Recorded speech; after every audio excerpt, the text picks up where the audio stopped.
Bismillahirrahmanirrahim. Inna a'tainakal fasalli lirabbika wanhar. Inna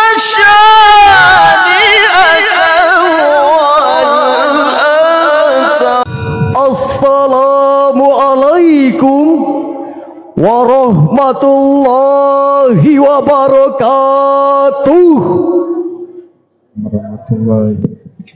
Alhamdulillahil aliyyil kabir, yakhluqu ma yasha'u wa ma li ahadin fil umuri tadbir. Ashhadu an la ilaha illallahil alimul qadir, wa ashhadu anna sayyidana Muhammadan abduhu wa rasuluhul basyirun nazir.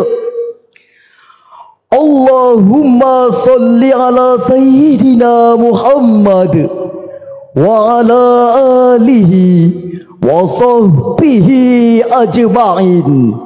Amma ba'd.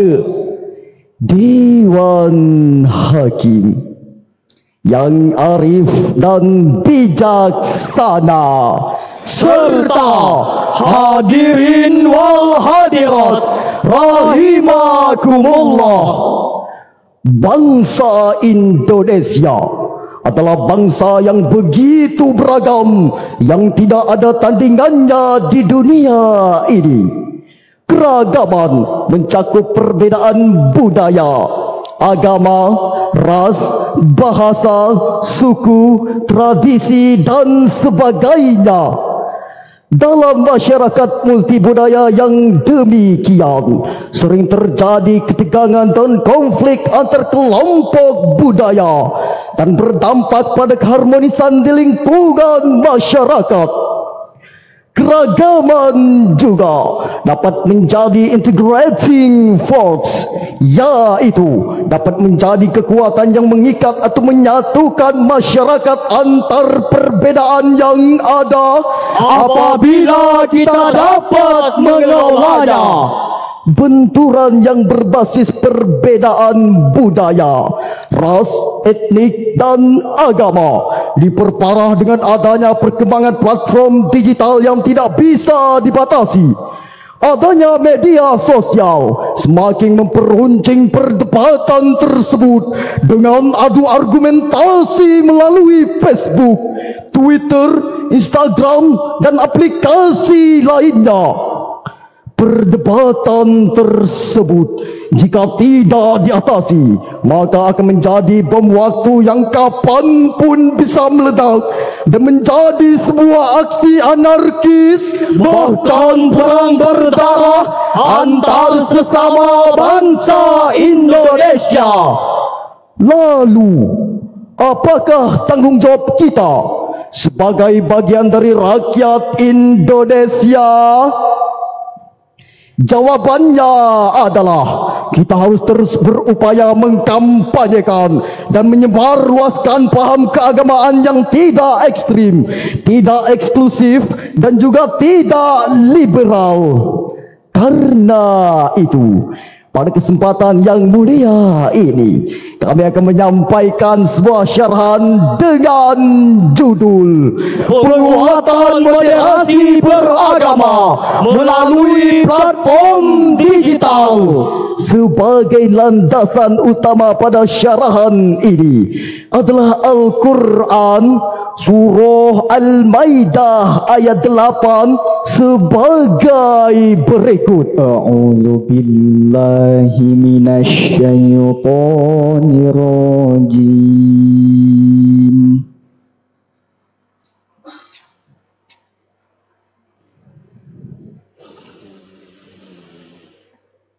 Bismillahirrahmanirrahim.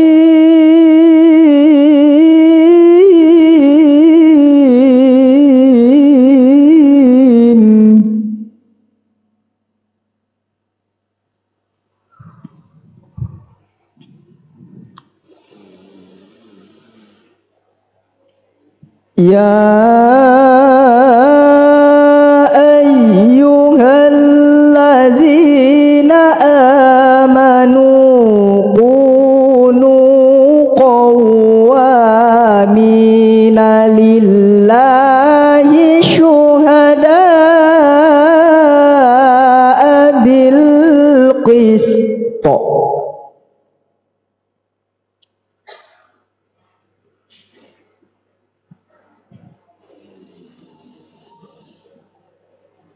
ولا يجرمنكم شنآن قوم على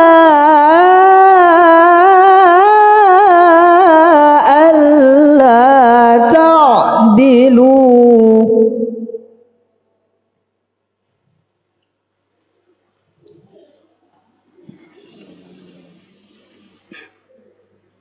اعدلوا هو أقرب للتقوى واتقوا الله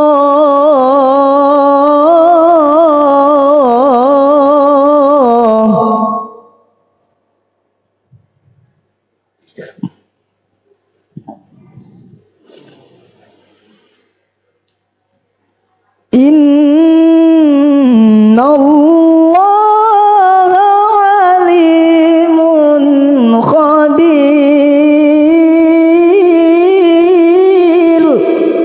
Hamba berlindung kepada Allah dari godaan setan yang terkutuk dengan menyebut asma Allah yang Maha Pengasih, Maha Penyayang. Wahai orang-orang yang beriman, hendaklah kamu menjadi orang-orang yang selalu menegakkan kebenaran karena Allah, menjadi saksi dengan adil, dan janganlah sekali-kali kebencianmu terhadap suatu kaum mendorong kamu untuk berlaku tidak adil. Berlaku adillah, karena adil itu lebih dekat kepada takwa. Dan bertakwalah kepada Allah. Sesungguhnya Allah Maha mengetahui apa yang kamu kerjakan. Ibnu Katsir dalam tafsir Al-Quranil Azim halaman 256 menjelaskan bahwa sebuah riwayat dari Thariq Al-Kalabi, yaitu ketika terjadi Fathul Makkah, Rasulullah Shallallahu Alaihi Wasallam memanggil Utsman bin Abi Talha untuk menyerahkan kunci Ka'bah. Namun kemudian Abbas berdiri dan berkata, "Wahai Rasulullah, apakah tidak lebih baik jika kunci itu diserahkan kepada Ali bin Abi Thalib?" Mendengar Abbas berkata demikian, Utsman bin Abi Talha urung menyerahkan kunci tersebut kepada Rasulullah. Abbas kembali berdiri dan berkata, "Wahai Rasulullah, apakah tidak lebih baik jika kunci itu diserahkan kepada Ali bin Abi Thalib?" Rasulullah Shallallahu Alaihi Wasallam bersabda, "Hai Utsman, jika kamu beriman kepada Allah dan hari akhir, maka serahkan kunci itu kepadaku." Mendengar Rasulullah berkata demikian, Utsman pun menyerahkan kunci tersebut. Setelah Rasulullah menerima kunci tersebut, Rasul masuk ke dalam Ka'bah dan melihat gambar Nabi Ibrahim. Rasul meminta air lalu membersihkan gambar tersebut. Setelah itu, beliau melakukan tawaf, namun sekitar 1 atau 2 putaran, malaikat Jibril pun turun dan menyampaikan surah Al-Maidah ayat 8. Profesor Dr. Hamka dalam tafsir Al-Azhar jilid 3 halaman 1643 menyampaikan bahwa orang yang mampu bersikap moderat adalah orang yang memiliki iman pada Allah, orang yang mencintai kebenaran karena Allah, bukan karena orang lain. Kemudian, orang yang mampu bersaksi dengan adil, bukan curang. Kalau orang Islam diminta untuk bersaksi dalam suatu hal, harus mampu memberikan kesaksian yang sejujurnya dan tidak membolak-balikan fakta.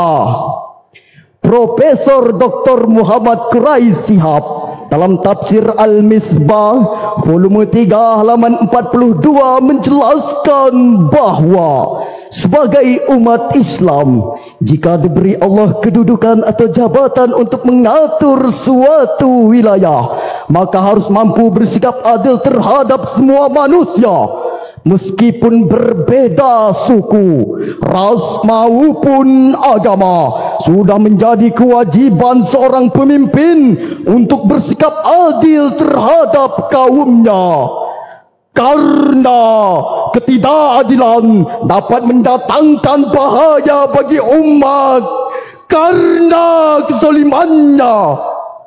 Lebih tegas lagi, ayat tersebut menyatakan bahwa kebencian seseorang atau sekelompok tidak boleh menghalangi untuk berbuat adil. Ayat di atas menjelaskan bahwa sikap umat Islam wajib berlaku adil antar sesama manusia. Interaksi sosial yang dibangun oleh umat Islam dengan umat beragama dan keyakinan lainnya perlu mengedepankan sikap kemanusiaan dan bisa menjadi penengah atau tawassul dalam menghadapi munculnya isu-isu sosial keagamaan, serta berkontribusi menyelesaikannya secara adil dan bijaksana. Posisi inilah sebenarnya menunjukkan wajah Islam yang moderat dengan menyiarkan ajaran Islam dengan cara yang lemah lembut dan tetap mengedepankan nilai-nilai kemanusiaan dan keadilan.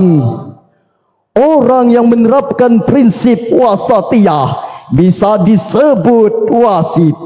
Kata wasit bahkan sudah diadopsi ke dalam bahasa Indonesia dengan 3 pengertian, yaitu: pertama, wasit berarti penengah atau pelantara. Kedua, wasit berarti pelerai, pemisah atau pendamai di antara kedua pihak yang berselisih. Ketiga, wasit berarti pemimpin dalam suatu pertandingan. Dan prinsip utama dalam wasit adalah keadilan.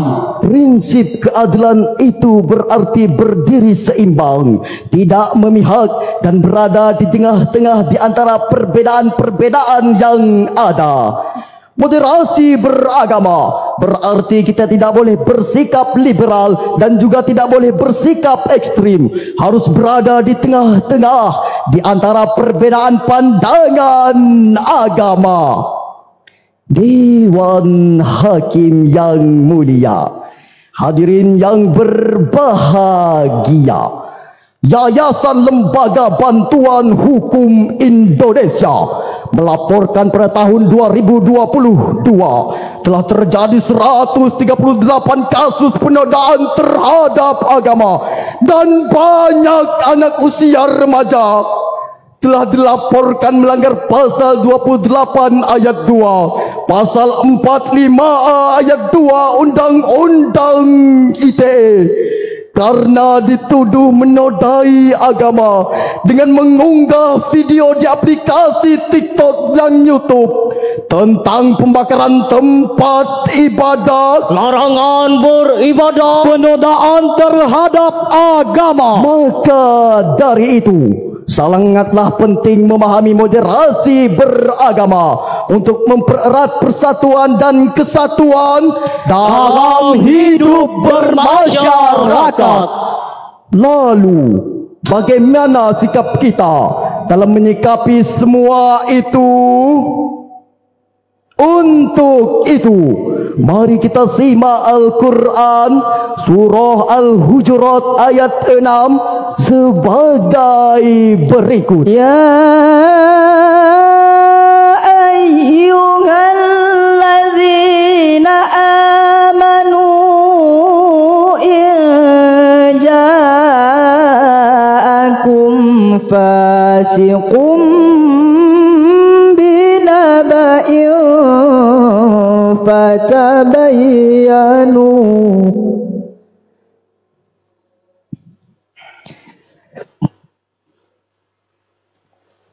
an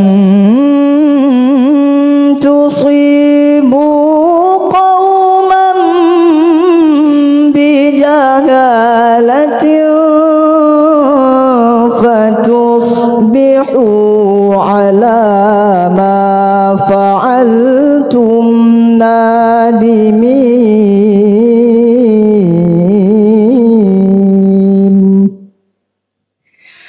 Sadaqallahul azim. Wahai orang-orang yang beriman, jika datang kepadamu orang fasik membawa suatu berita, maka periksalah dengan teliti agar kamu tidak menimpakan suatu musibah kepada suatu kaum tanpa mengetahui keadaannya, yang menyebabkan kamu menyesal atas perbuatanmu itu. Maha benar Allah yang Maha Agung dengan segala firman-Nya. Kata tabayun berasal dari kata tabayana yang berarti tampak jelas atau terang. Menurut Ahmad Mustafa Al-Marohi dalam tafsir Al-Marohi halaman 209, tabayun berarti mencari kejelasan. Menurut Syekh Abu Bakar Jabir Al-Jazairi dalam tafsir Al-Aisar halaman 903, fatabayyanu berarti periksalah sebelum kalian berbicara, berbuat atau mengambil sebuah keputusan. Syekh Tahir Ibnu Ashur, ahli tafsir kenamaan asal Tunisia, dalam menafsirkan ayat di atas menegaskan bahwa kebencian seseorang tidak boleh menghalangi untuk berbuat tidak adil. Karena hadirin, para ilmuwan, para orator dan dai, para remaja dan generasi muda, mari kita kampanyekan moderasi beragama. Mari kita penuhi media sosial dengan konten moderat yang menerima perbedaan. Mari kita penuhi platform digital dengan edukasi perdamaian, persaudaraan dan kerukunan, agar Indonesia menjadi negara yang aman. Dari syarahan di atas dapat kami simpulkan: pertama, moderasi beragama adalah suatu yang sangat penting bagi kita untuk menciptakan perdamaian di tengah perbedaan. Kedua, moderasi beragama harus kita kampanyekan kepada khalayak ramai agar semakin menyebar, dan salah satu caranya adalah menggunakan platform digital.